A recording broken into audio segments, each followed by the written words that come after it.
How many miles? Tranquille, famille, etc. That's probably 3 miles. 3 miles. Yeah. But 2 hours. Usually the time that you've got there, it's like family kind of time. Come with kids. Oh, like Google. Like, yeah, pretty much. So if we put more than 2 hours, it's kind of like I won't tell anyone. Okay, what time is it now? 20 past 12. Exactly. Yes. Okay. So we should be there by 20 past 2 latest. Yes. Right. We'll see. We'll see. Hello, Jennifer.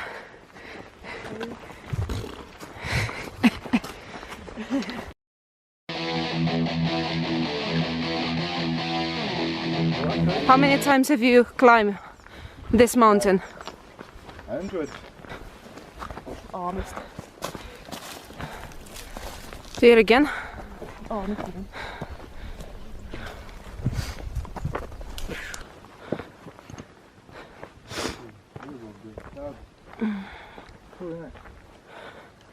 Wow. That is very beautiful. Panoramic view shot. Look at the sea cloud.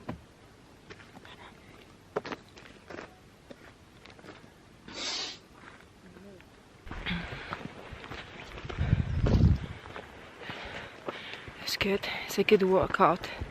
Good workout. And it's not that cold.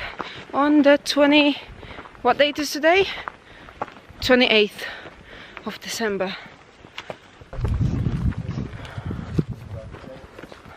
So I wasn't really comfortable with it. So I kept it, right? Squeezed my ass. And with the altitude and the effort, I like some stomach ache that you won't believe. It was like a nightmare. We got no more space to record, so we're gonna have to do on the phone. We're almost, not sure if we're almost by the top, but it looks good. I'm comfortable. It's all about the breathing. But sometimes, yeah, when you have to rock at some point, I think it's not really far. And then we got like super view. It's like the reward. What else could you want from life?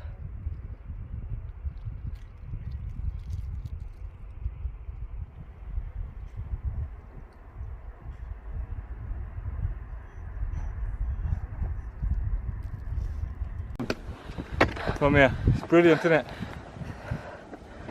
That's cool. How high are we? Probably 1,500 maybe. 1,500. And everything that you see over there, that's climbable. That's climbable. Multi-pitch climbing. We could climb there as well. Look at it. Je vais boire un petit coup.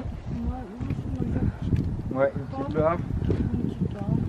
So this is normally like good opportunity to have like a little snack, a cereal bar, drink something, get some strength. Sweet. We will do that. Then we're gonna go all the way up.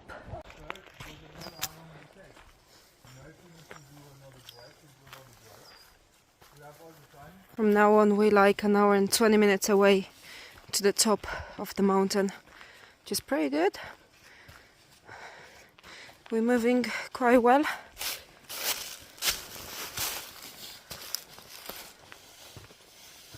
About an hour from here, I think. It's a big tree.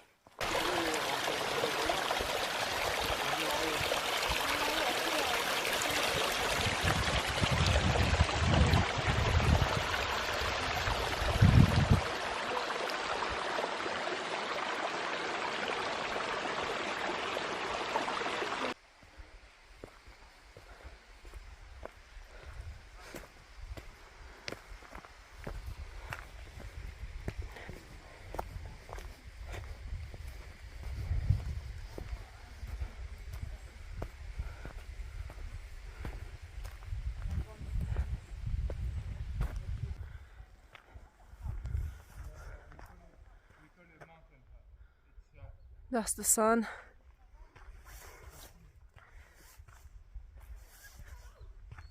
And that's the moon.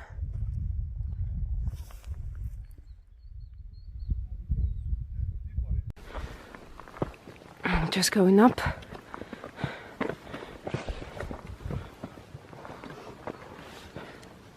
Là on voit bien la Stentor et la Mauritius.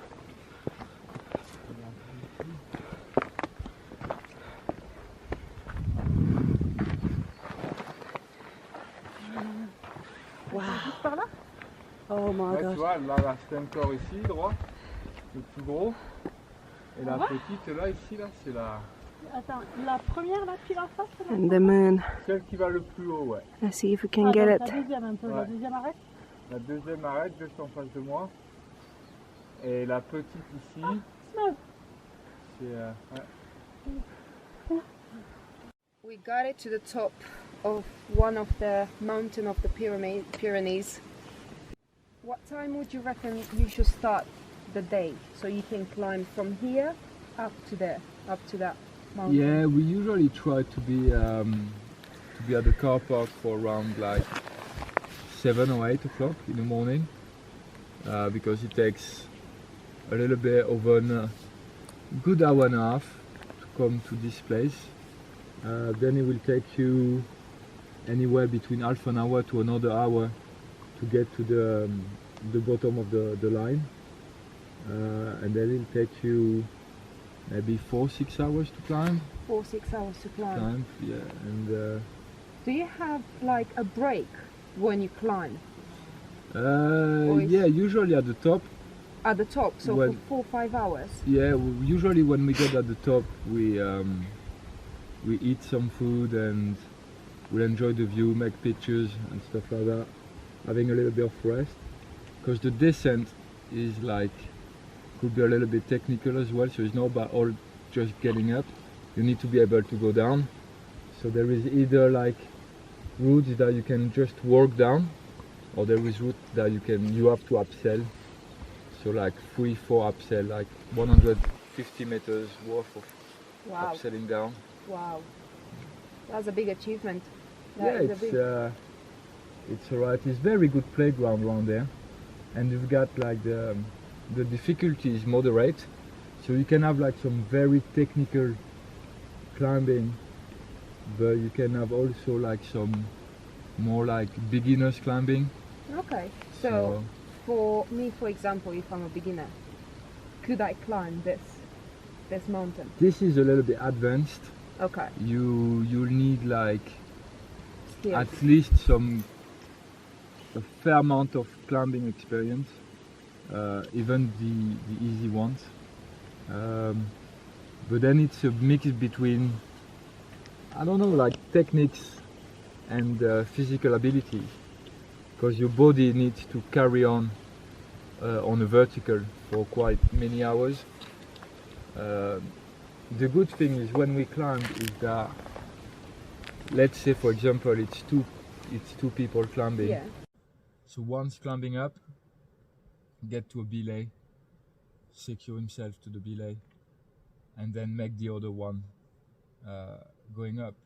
So that means that you're climbing, then you stop, and you aren't moving while the other one is climbing. Yeah. So that's a really good way to get rest as well.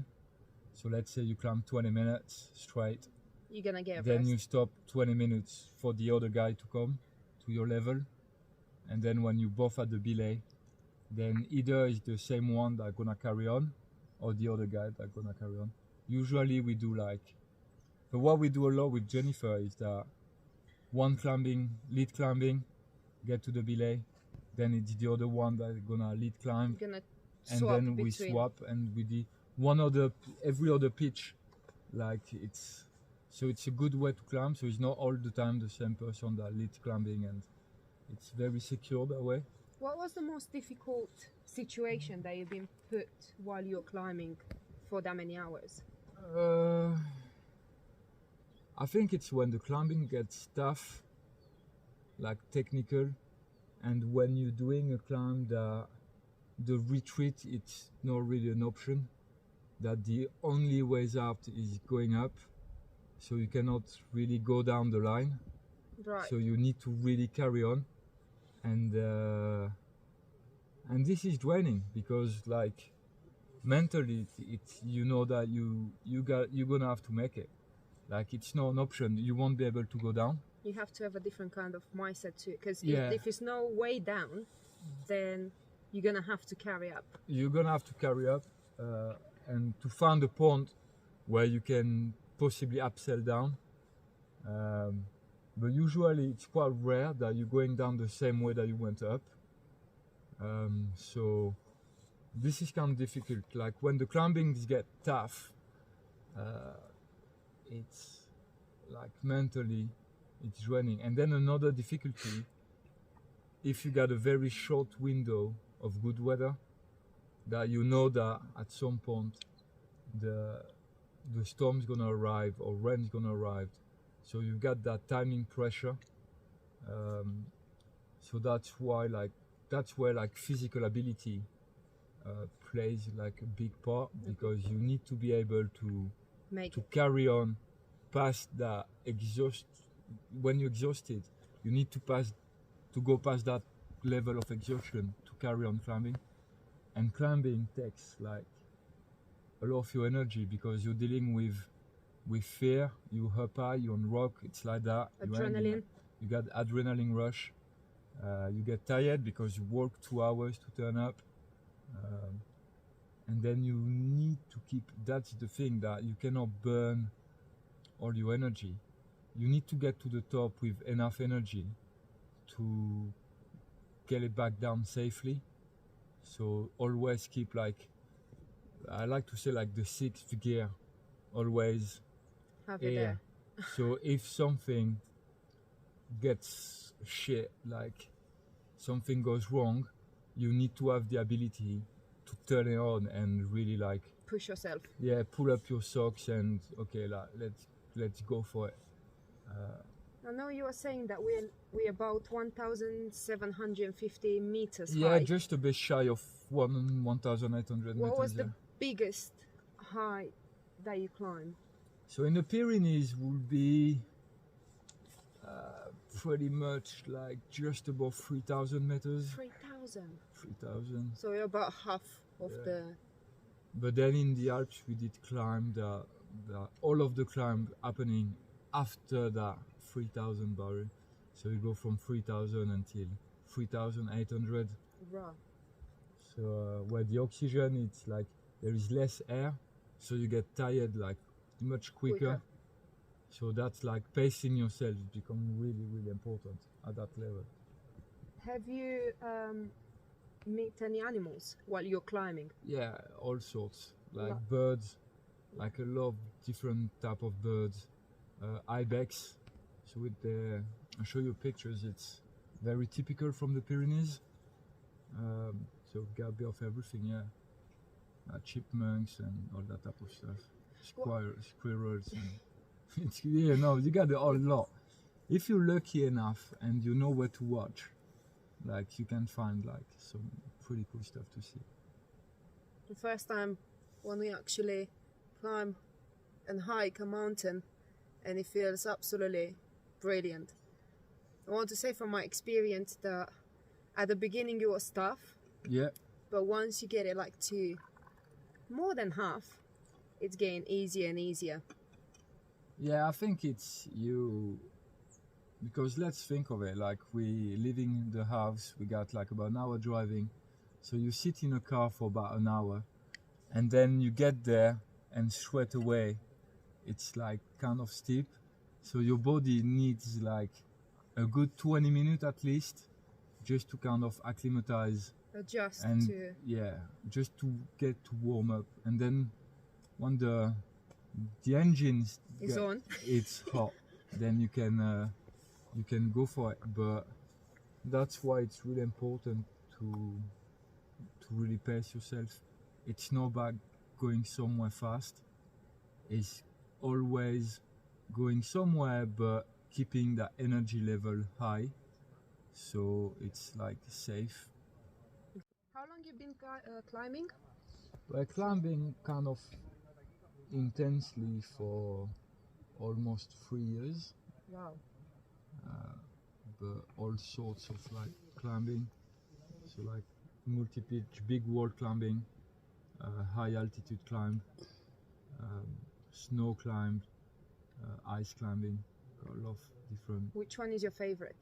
Yeah, I think rock and ice climbing is probably my favorite, and climbing in high altitude is great as well, because it's like, it's beautiful and you're in the wild, and it's physically demanding and mentally as well, so it's like a very good mix of everything. When I like actually, like, there is two types: the very technical climbing, or you really need to be sharp on everything you're doing. That's very long climb, so you can go out for like 12-14 hours at a time. And I like very easy climbing, that will do it more like with Jennifer, for example, or there is maybe less techniques involved, like shorter, but in a beautiful sceneries. So it's not because it's harder, then it's better. Yeah. Like, this is a bit of a misconception. You can do like a very easy climb and have literally the time of your life, because you don't think too much. You don't have to look at the rock and think, oh man, where I'm gonna put my hand, where I'm gonna put my feet. It's kind of, you get into a flows because the climbing, it's easy, and that's great there as well. That's great. Were you scared? Yeah, of course, yeah. But I don't think it's a bad thing. I think in a mountain, like, having a certain level of fear is it's very healthy, because if you have no fear, that's probably when you do something that maybe it's way above your technical abilities, and then you can really put yourself in danger. You know, there is like objective dangers, where the rock fall, so that's a big one. The weather. Did they ever happen to you? We did have close call, yeah, like avalanche. Avalanche of. Yeah, of like snow. Okay. Like in winter, the risks are way higher, because if you got like big patch of snow above your head, and the sun's warming it up, like, it could become a little bit dangerous. Yeah. So that's what timing in mountaineering, it's very important. So that's what I say. It's like, if you're in the middle of the like ice climbing, of like climbing on snow, and the sun hitting the top of the mountain, that could be like very dangerous. That's why you need to be very fast and well prepared. And well prepared as well. Yeah. Cool. How do you feel after you're climbing up a big mountain? Well, you get the very high satisfaction level, because you push it, you know, you push the limit, and there is no easy mountain. One day could be very easy, and the next day with like worse condition could be really tough. So the general feeling is, when you get to the top, it's like, it's a release in a way, but we really understand that the top, it's only halfway there. Right. You know, we're really happy, and we're celebrating when we back to this point. Like, for example, this hut. We know that when we finish a climb, we get back to the hut, and we high-five each other, and we're like, okay, technically we're not gonna die today. It's like we passed that point. We're back in like the kind of safe hiking area, where you don't have ropes no more, and it's kind of easy way back down. So yeah, the summit, it's like, it's great. Sometimes we don't reach it, sometimes we do, but when we do, it's like, it's good time, because you're really happy that what you did, especially when the climb it's hard. It's hard. Like, when you get to the top, you're like, yeah, that's enough. And now you have a little break and get energy, and to start the descent. You're saying we're gonna go on that side? Yeah, we're gonna keep hiking a little bit up, so we can see the view over there. The other side of the mountain. It's quite nice. Beautiful. Oh. Yeah, it's lovely. And there is things to do every season. So I remember climbing and I was still in the shade, and it was like shade for like 40 meters. Right. And then just the sun at the first belay, and I remember climbing and not feeling my fingers anymore, because you cannot climb with gloves. Of course. So I didn't feel anything, so I got no sensitivity to my fingers, so you don't know if what you hold it's actually gonna hold. Gonna hold you. It's wow. like you don't really know, because you got no feedback from your fingers. So get to that first belay and I was like, I don't remember being cold like that cold rock climbing. I've been that cold like high altitude climbing, but you got glove and ice axes, so it's not like bare hand on the rock. So that was quite tough. So how high did you have to climb after that 40 meters when it was only shade?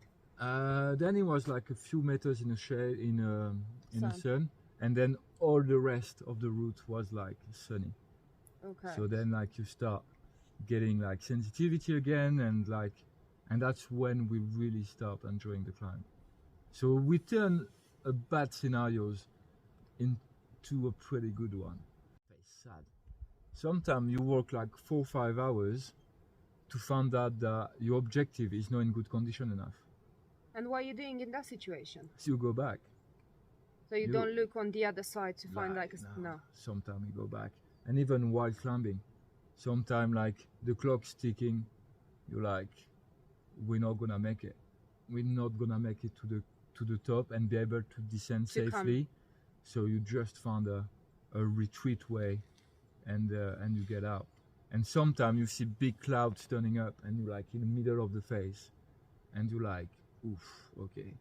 It's only you in the nature. We need to move on pretty quickly, because that's the last place you want to be when it's shit weather. When it's shit weather. Like, it's no good. Not good. But that's incredible what you've been achieving for the last 3 years. Like, it's nature. So it's like you sharing a lot with nature, but on a human level, what you share with other people, it's magnified.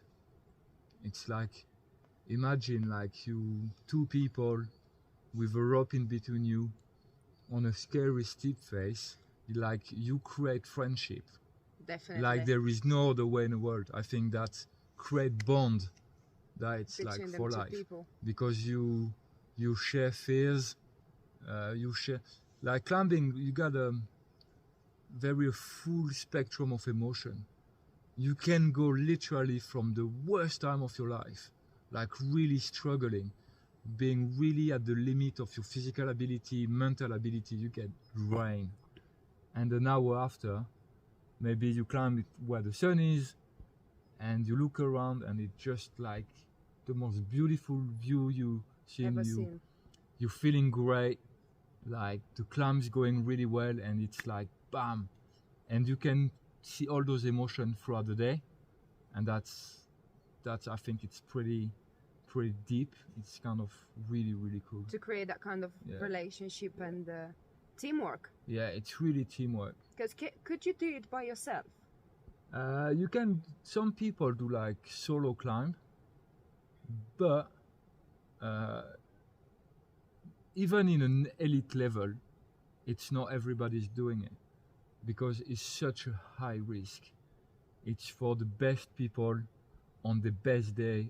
All the condition needs to be like just right. Like just right. So I do like solo climb more like on snow terrain, where I know that a fall is potentially is not gonna kill me, but there is always scenario where falling is completely forbidden.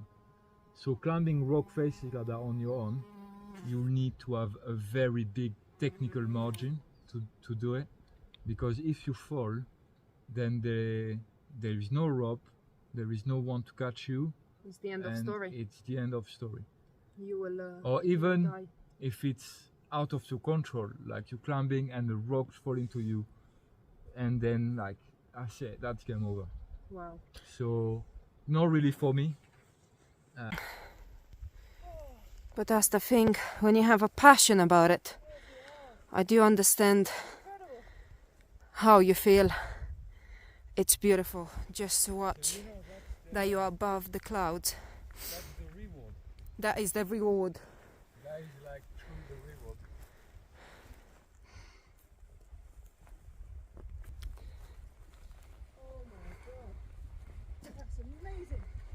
And we only done like 4 kilometers of going up on the mountain, which, you know, for me, being the first time in my life doing this, it's quite draining, but once you're at the top, everything comes to life. Too hot here. And this is the reward. Really amazing. Unreal. Our planet is beautiful. This is where we get a selfie.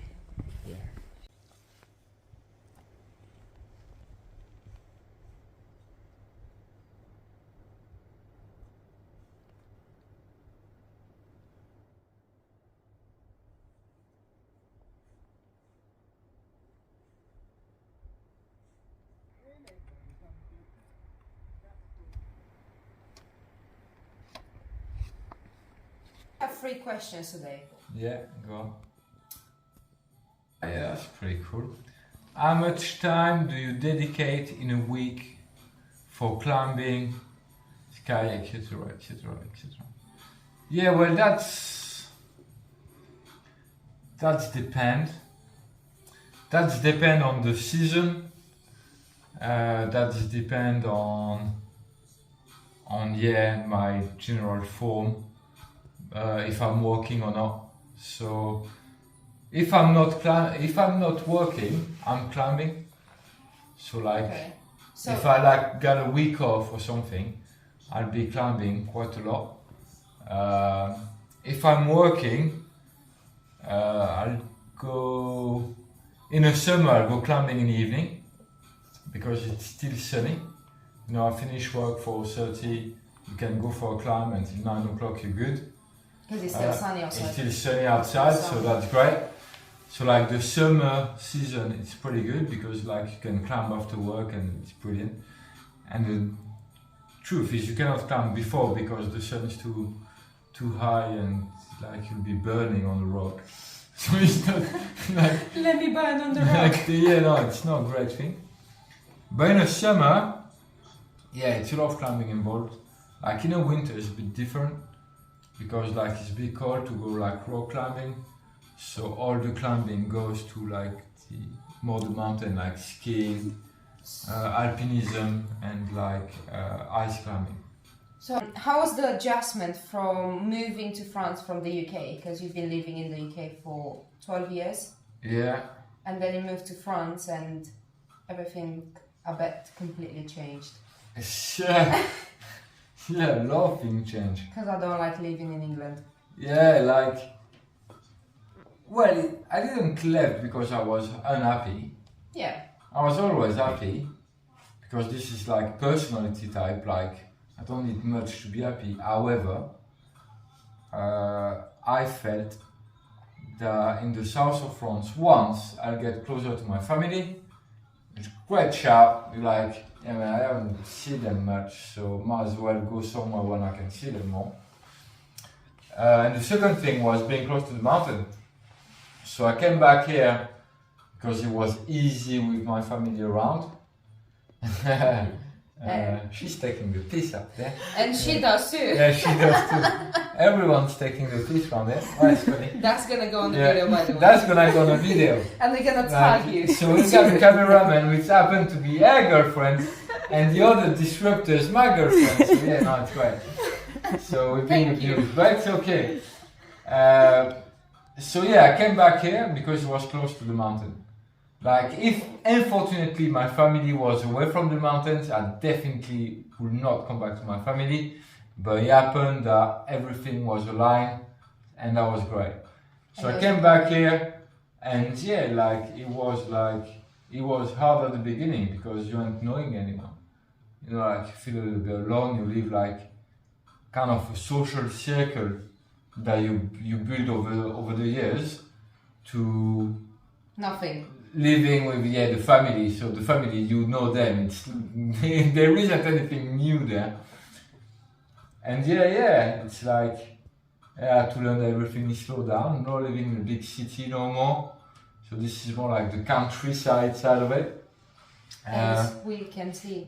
And it's pretty it's different, you know. Life, it doesn't go to the same pace, you know. In the city it goes really high pace. You live your life like 400 miles an hour. Anything you want, you get it instantly. It's different. Like if you want to get warm, well, you gotta chop your wood, you know what I mean? That's how it works. Do one? Which is not. Should I do one? Oh no, this one was the one, sorry. You just put it back. Yeah, I don't know. I guess you're gonna see on the camera. What makes snowboard different? Yes. I wanna know that question.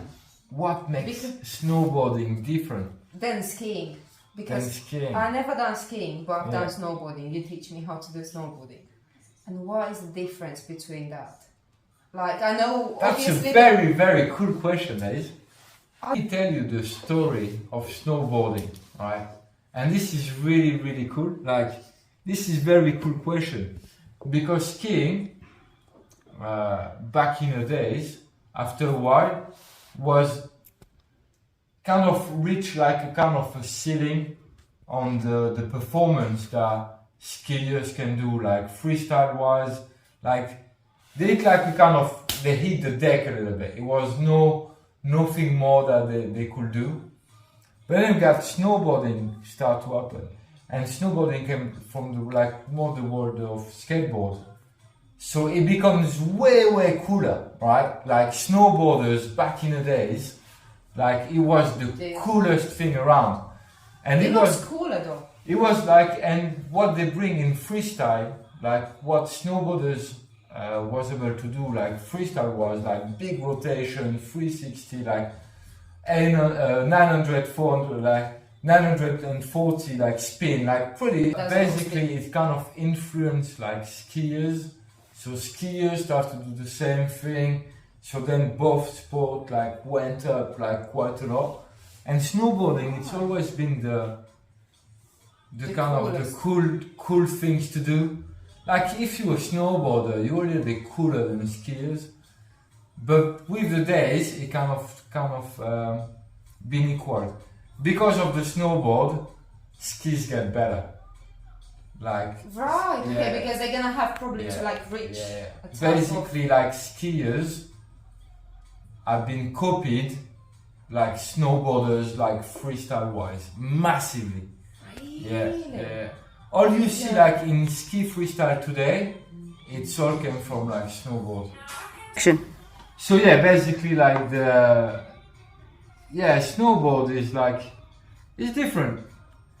I don't know what makes it different, but it's like such a cool way to go down a mountain. Like I think that's it. And I love skiing, but snowboarding like in good condition, it's like different. Nothing else. Yeah. Like you got big powder day, you got damaged fresh snow. I did feel like myself you doing that. want to be on a snowboard on that type of days. If it's shit snow, you'd rather be on skis. But on good condition, on a snowboard, just gliding down, it's phenomenal. Yeah, it's really cool. Oh, pizza came, really so thank you, Romain. I love you so much. Me too. Peace. Peace. Enjoy the pizza.